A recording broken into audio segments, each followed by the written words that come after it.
नमस्ते, स्वागत है आपका इस वीडियो में। आज है आपका 12th ऑफ जुलाई और आज का जो इम्पोर्टेंट न्यूज़ है वो चेक करेंगे। उसी के साथ-साथ अगर आप चैनल पे नए हैं तो लाइक, शेयर, सब्सक्राइब ज़रूर कर दीजिएगा। हमारे वेबसाइट में डेली न्यूज़ का अपडेट जो है आपको मिल जाता है, लिंक आपको डिस्क्रिप्शन में देखने को मिलेगा। और यहाँ पे जैसे हमने एक्सपेक्ट किया था कि कल मैंने आपको बताया था कि आज मार्केट जो ऊपर की तरफ भागेगा। और यहाँ पे मैंने आपको क्या बताया था कि जो वीक जो शुरू होगा मतलब 8 जुलाई को आपका मार्केट ओपन अप हुआ था। तो 8 जुलाई को देखा था हल्का मूवमेंट हुआ था। इट वाज़ क्वाइट बोल सकते हो कि स्टैटिक, ज़्यादा मूवमेंट नहीं था, कोई ज़्यादा मूवमेंट नहीं था। It was quite flat.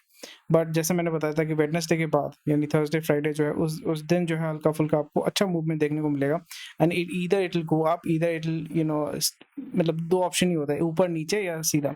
तो सीधे होने के चांसेस बहुत ही ज़्यादा कम थे। आइदर ऊपर जाएगा या नीचे जाएगा, या हेवी सेल ऑफ होगा, या प्रॉफिट बुकिंग होगा, या आपका जो है परचेज़ होगा। तो वही चीज़ हमें देखने को मिल रहा है कि अभी जो ट्रेंड है, कल मैंने आपको ऑलरेडी बताया था कि मार्केट ऊपर की तरफ जाएगा, तो आज जो है बहुत ही अच्छा स्पाइक हमें देखने को मिला है। सेंसेक्स आपका 1 पॉइंट ऊपर की तरफ भागा है, 81,000 टच करने के चांसेस बहुत ज़्यादा हो जाते हैं। अगले वीक जो है मंडे को भी आपको देखने को मिलेगा कि थोड़ा-सा प्रॉफिट बुकिंग होगा, तो मार्केट जो है थोड़ा हल्का नीचे की तरफ आएगा और निफ्टी में भी जो है अच्छा खासा मूवमेंट देखने को मिल रहा है। और आज का जो हेडलाइन है यहाँ पे आप देख पा रहे हैं।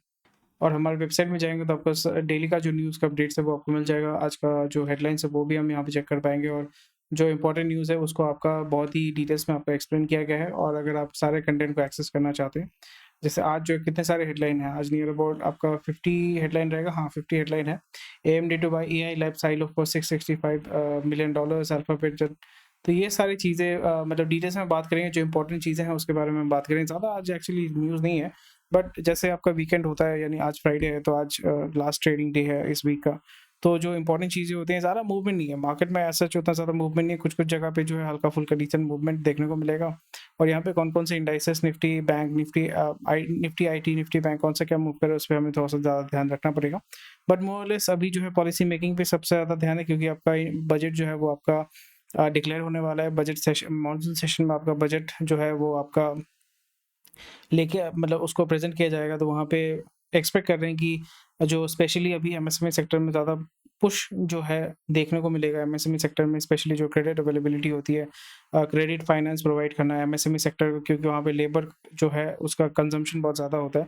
यानी लेबर का एम्प्लॉयमेंट आपको ज़्यादा होगा, यानी ह्यूमन लेबर का एम्प्लॉयमेंट ज़्यादा होगा। हेडकाउंट अगर ज़्यादा उसमें एम्प्लॉय करते हैं, कम सैलरी भी मिलेगा, तो फिर आप बता पाओगे कि यहाँ पे जॉब अभी इंडिया में जो एम्प्लॉयमेंट है वो अभी बढ़ रहा है। दूसरा चीज़ ये देखने को मिल रहा है कि इनपुट कॉस्ट बहुत ही ज़्यादा बढ़ चुका है, fuel cost is very high. And यहाँ पे इम्पोर्ट ड्यूटी पे government is looking to do some policy changes, और यहाँ पे इम्पोर्ट टैरिफ जो होता है उसको अगर रिड्यूस कर पाते हैं, और क्योंकि इम्पोर्ट एक्सपोर्ट में बहुत एक तगड़े लेवल का नेक्सस है आपका, एक बोल सकते हो कि करप्शन तो है ही है, बट वहाँ पे एक तगड़े लेवल का क्लियरिंग एजेंट, फॉरवर्डिंग एजेंट का आपका नेक्सस होता है, जहाँ पे आप इंडिविजुअली अगर आप कुछ खरीदना चाहते हैं, बेचना चाहते हैं, आप नहीं कर पाएँगे। And you have to bribe a lot of people, even जो डॉक्यूमेंटेशन है उसको क्लियर करने के लिए भी जो है आपको ब्राइब देना पड़ता है। मैंने भी कोशिश किया था, वहाँ पे भी इतना मतलब ब्राइब वाइब का सिस्टम देख के मैंने सोचा कि छोड़ो यार, रहने दो, नहीं करना इम्पोर्ट। तो इसके वजह से जो है जो मतलब ये सब काम कर सकते हैं वही आते हैं जो क्लियर थॉट लेके आते हैं कि हाँ भाई, जैसे अगर आपको ई-कॉमर्स में बेचना है, अमेज़न में कुछ बेचना है, आप अकाउंट खोलते हो, माल बेचते हो, पैसा कमाते हो, दैट्स इट। आपको अमेज़न वाले को घूस नहीं देना पड़ता है, किसी को ब्राइब नहीं देना पड़ता है। बट उसी जगह पे अगर आप कहीं पे एक्सपोर्ट करना चाहते हैं, फॉर एग्जांपल यूरोप में एक्सपोर्ट करना चाहते हैं, थाईलैंड में एक्सपोर्ट करना चाहते हैं, मिडल ईस्ट में एक्सपोर्ट करना चाहते हैं, आप एक बार अगर आपने किया है, आपको अगर प्रोसेस पता है, दैट्स परफेक्टली फाइन। बट अगर आप खुद अकेले करने जाओगे, आपका दिमाग खराब हो जाएगा, आपको लगेगा कि भाई वहाँ पे जो प्रॉफिट कमा रहा हूँ ना, रहने दो। इसलिए क्या होता है कि सर्विसेज़ जो है वो एक्सपोर्ट करना ईज़ी हो जाता है, बिकॉज़ वहाँ पे डायरेक्टली आप अकाउंट में पैसा लेके क्लियर कर लेते हो। बट अगर आपको कोई फिजिकल गुड्स भेजना होता है, उसमें इतना हेडेक होता है कि भाई ज़्यादातर जो एमएसएमई होते हैं, स्मॉल मीडियम एंटरप्राइजेज़ होते हैं, या इंडिविजुअल एंटरप्रेन्योर्स होते हैं, वो छोड़ ही देते हैं, बोलते हैं कि नहीं करना है एक्सपोर्ट, और इम्पोर्ट भी नहीं करना है। इसकी वजह से जो है आपका जो गुड्स का जो मूवमेंट है, मैं सर्विसेज़ की बात नहीं कर रहा हूँ, बट जो गुड्स का मूवमेंट है वो उतना ज़्यादा नहीं होता है। तो इम्पोर्टेंट न्यूज़ को जो है आप चेक कर पाएँगे हमारी वेबसाइट में, और सारा न्यूज़ अगर आप एक्सेस करना चाहते हैं तो फिर आपको रजिस्टर करना पड़ेगा। रजिस्टर करने के माध्यम से मंथली और ईयरली मेंबरशिप ले सकते हैं, और सारा कंटेंट हमारी वेबसाइट में आप जाके एक्सेस कर पाएँगे। तो चलिए यहाँ पे अभी देख लेते हैं कि SME to get turn in the page of मतलब अकाउंट्स। बेसिकली यहाँ पे वही गवर्नमेंट बोल रही है कि इन्फ्लेशन बढ़ रहा है, तो एसएमई का डेफिनेशन बना आपको चेंज करना पड़ेगा। स्मॉल माइक्रो तो ठीक है, but small and medium enterprise का जो आपका डेफिनेशन है उसको आपको चेंज करना पड़ेगा। जैसे एलएलपी का है, अगर आप एलएलपी तैयार करते हैं, प्राइवेट लिमिटेड कंपनी में ये दिक्कत ये होती है कि आपको जो है हर साल ऑडिट करवाना पड़ता है। ऑडिट के लिए आपको खर्चा करना पड़ेगा, और ज़्यादातर जो स्मॉल बिज़नेसेस होते हैं वो इतना खर्चा नहीं कर सकते हैं, ठीक है, बजट नहीं होता है, सेल्फ फंडेड है तो पैसा नहीं होता है। तो इसलिए अभी LLP has become a very good thing कि 40 लाख तक जो है अगर आपका रेवेन्यू है, आपको ऑडिट नहीं करवाना पड़ेगा अपने बुक्स को। बट इसको अभी अगर आप 1 करोड़ रुपए कर देते हैं, 80 लाख रुपए कर देते हैं, so a lot of benefits will be given.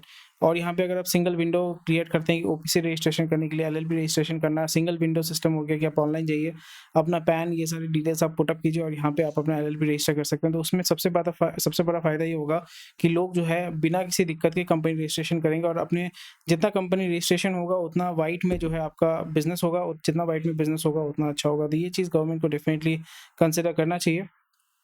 और यहाँ पे अगर वो टर्नओवर लिमिट को चेंज करते हैं so that will be a very welcome move, क्योंकि audit becomes a very big headache for specially for SME यानी एमएसएमई के लिए एक ऑडिट बहुत ही बड़ा हेडेक हो जाता है। बिकॉज एक तो होता है कि इतने एक बहुत बड़ा डेडिकेटेड मैन पावर उनके पास होता नहीं है, वर्कफोर्स होता नहीं कि जो सारी चीज़ें स्टेप बाय स्टेप मैनेज करेंगे, तो management becomes a very big issue.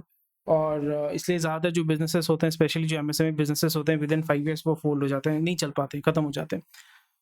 सो इस जगह पे अगर ये टर्न मतलब ऑडिट वाला जो सिस्टम है उसको अगर थोड़ा सा रिलैक्सेशन दिया जाता है, so that will be a very welcome move. And definitely ये अगर होता है तो बहुत अच्छी चीज़ होगी। तो उसमें एडवांटेज ये होगा कि कंप्लायंस पे जो ये बाबूगिरी का जो एक दबदबा रहता है तो उसको आप रिड्यूस कर पाएंगे, उसको रिमूव कर पाएंगे। So it will become easier to do business है। एंड ऑल्सो आपका ऑपरेशनल एफिशिएंसी बढ़ेगा और यहाँ पे कॉस्ट जो है वो आप रिड्यूस कर पाएंगे। और सबसे बड़ा फायदा होता है कि आप एसएमई ग्रोथ को जो है आप डायरेक्टली या इनडायरेक्टली एक हेल्दी एनवायरनमेंट प्रोवाइड कर पाएंगे ताकि वो वहाँ पे काम कर सकें।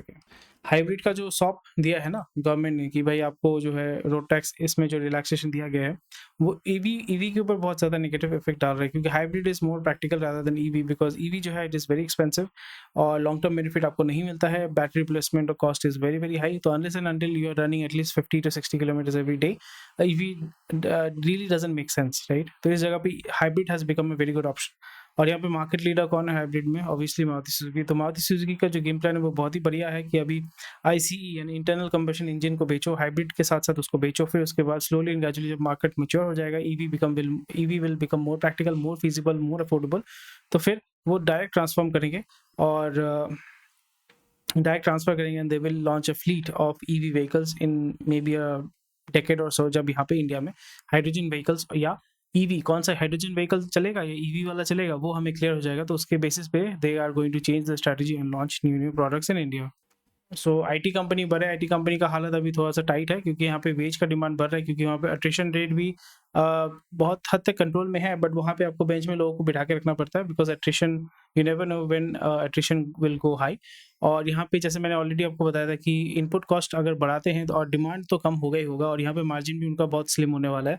तो ज़्यादातर कंपनी जो स्मॉल एंड मीडियम एंटरप्राइजेस हैं, जहाँ पे आई एम वेरी बुलिश, तो वहाँ पे मैं ये देख रहा हूँ कि स्मॉल एंड मीडियम एंटरप्राइज जो है वो अपनी मार्जिन को कंट्रोल कर सकते हैं, क्योंकि वो अपने हेडकाउंट को जो है कंट्रोल कर पा रहे हैं। जब इतने लार्ज स्केल में आप कंपनीज को देखते हैं तो हेडकाउंट को रिड्यूस करना बहुत ही ज़्यादा एक हासिल हो जाता है।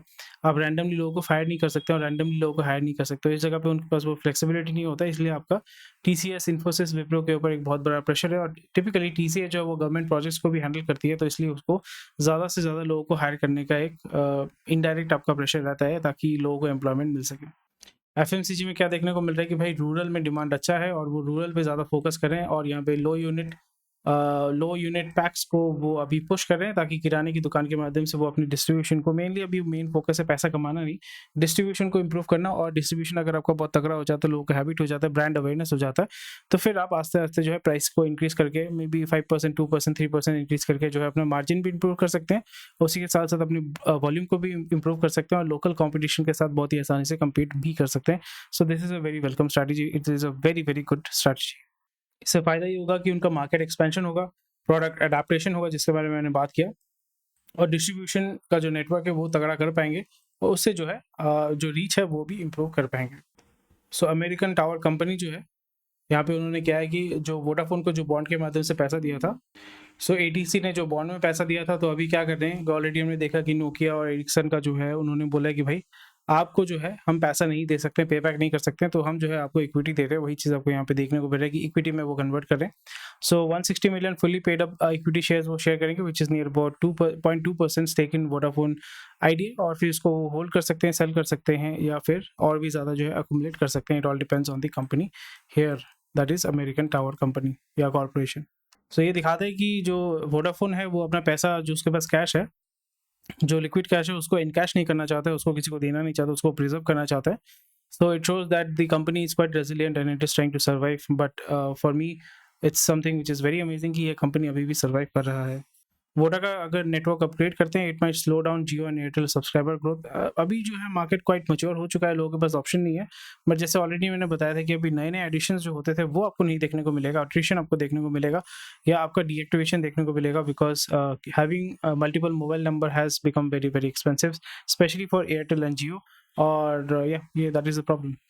बायोकॉन जो है एनसीडी के माध्यम से वो पैसा उठाने वाला है, या डेट के माध्यम से. एनसीडी बताया नहीं है कि एनसीडी है या नहीं है, बट डेट के माध्यम से वो पैसा उठाने वाला है, बिकॉज यहाँ पे वायट्रीज के लिए वो पे बैक करना चाहते हैं. तो वो पैसा वो अपने कैश रिजर्व से नहीं डालेंगे, बट कि जो उन्होंने पैसा रेज किया है उसके माध्यम से over a period of time they are going to pay it back. So this is how strategic payments are done, this is how strategic acquisitions are done in the world of corporate business. और अगर आप Qatar में जाते हैं तो UPI के माध्यम से आप यहाँ पे पेमेंट कर सकते हैं. So this is a very welcome move. और ये दिखाते हैं कि technology can become a very powerful tool for a country and for its brand image and for its citizens as well. और वही चीज़ यहाँ पे हमने बात किया था कि अगर इम्पोर्ट टैरिफ को लोअर करते हैं तो उसमें बहुत ज़्यादा बेनिफिट होगा. और जो लोकल इंडस्ट्री है जो ग्रो करना चाहता है, स्पेशली जो मैन्युफैक्चरिंग सेक्टर है, वो जो है उसके पास एक कॉम्पिटिटिव एडवांटेज होगा, क्योंकि प्राइमरीली अगर आप मैन्युफैक्चरिंग करना चाहते हैं, जो ज़्यादातर मशीनरी जो है वो आपका चाइना से आता है, और जो हाईटेक मशीनरी होती है, हेल्थ केयर की मशीनरी होती है, वो यूएस से आता है या यूरोप से आता है. तो उस पर अगर इम्पोर्ट टैरिफ को अगर थोड़ा सा रिड्यूस कर पाते हैं या उसको एडजस्ट कर पाते हैं या वहाँ पे इंसेंटिव दे पाते हैं, मैं हटाने की बात नहीं कर रहा हूँ, अगर आप इंसेंटिव भी देते हैं जैसे जीएसटी के जैसे है इनपुट क्रेडिट, तो वैसा अगर आप दे पाते हैं, so that is going to be a very big game changer, specially for the MSME sector. क्योंकि स्मॉल मीडियम एंटरप्राइज को अगर आप ग्रूम नहीं करेंगे, उनको आप एनवायरनमेंट नहीं देंगे ग्रोथ करने का, सो that will B that is not a very welcome move. और मानसून जो है वहाँ पे तो ऑलरेडी आपने देखा कि कुछ जगह पे सूखा है, कुछ जगह पे बाढ़ हो रही है, स्पेशली नॉर्थ ईस्ट में बाढ़ हो रहा है. तो वहाँ पे इन्फ्लेशन ज़्यादा होगा और गवर्नमेंट को नए नए पैकेजेस जो है वो सैंक्शन करने पड़ेंगे. तो गवर्नमेंट के ऊपर जो एक्सपेंसेस का जो बोझ है वो बहुत ज़्यादा आस्ते आस्ते बढ़ने वाला है. So that needs to be taken into consideration. और इसके बाद क्या होगा, सीमेंट, पेंट, ये सारी चीज़ों का, लोहा, सरिया, सीमेंट, इसका डिमांड बढ़ने वाला है. और इसका बेनिफिट जो है सीमेंट कंपनी, पेंट कंपनी और सरिया वाला कंपनी, स्टील कंपनी और जो भी मैन्युफैक्चरिंग या इंफ्रास्ट्रक्चर सेगमेंट में काम कर रहे हैं, जो भी एंसिलरी इंडस्ट्रीज हैं, they are going to take benefit of it. और इसमें आपका energy requirement, energy consumption, that is fuel consumption भी बढ़ेगा. पेप्सिको का आपका प्रॉफिट तो बहुत बड़ा है, बट यहाँ पे डिमांड स्लिप हो रहा है, so that is something which is very concerning. और पेप्सिको का बॉटलिंग जैसे आपको ऑलरेडी पता है वरुण बेवरेजेस करता है. Varun beverages, it is owned by Jaipuria family. और इस जगह पे Hindustan Coca Cola, I think HCC जिसको बोलते हैं, जो कोका कोला का जो बॉटलिंग करता है, वो भी आपका पब्लिक आना चाहता है. उसने भी आईपीओ के लिए प्रिपरेशन किया है या फाइल कर लिया है. सो पेप्सिको का जो है वो ऐसा नहीं कि सिर्फ पेप्सी बेच रहा है. पेप्सिको के अंदर स्नैक्स है, लहर वाला जो है, लहर भुजिया, ये सारे जो है आपका पेप्सिको ब्रांड के अंदर आते हैं. तो वहाँ पे ये वही देख रहे हैं कि हम किस तरीके से जो पेनिट्रेशन है, मार्केट पेनिट्रेशन कर पाएंगे, क्योंकि कंजम्पशन कम होने का चांसेस बहुत ही कम है. और यहाँ पे अगर डिमांड स्लिप कर रहा है, so that shows that the market में मार्केट में कॉम्पिटिशन ज़्यादा है, and they have to restrategize and improve their network, improve their marketing strategy and also the distribution, the price point that at which they are selling their products and services. Prestige का आपका booking गिरा है क्योंकि बहुत सारे cost overrun हुए हैं, और डिक्लाइन इसलिए आपको देखने को मिला है कि low volumes are due to delayed project launches. और यहाँ पे जब आप उसको डिले हो रहा है, अगर सही टाइम पे डिलीवर नहीं कर पा रहे हैं, तो फिर उसमें दिक्कत होती है कि कॉस्ट ओवररन होता है और ब्रांड का जो रेवेन्यू है वो गिरता है, रेपुटेशन भी जो है वो भी गिरता है. And that's about it for today.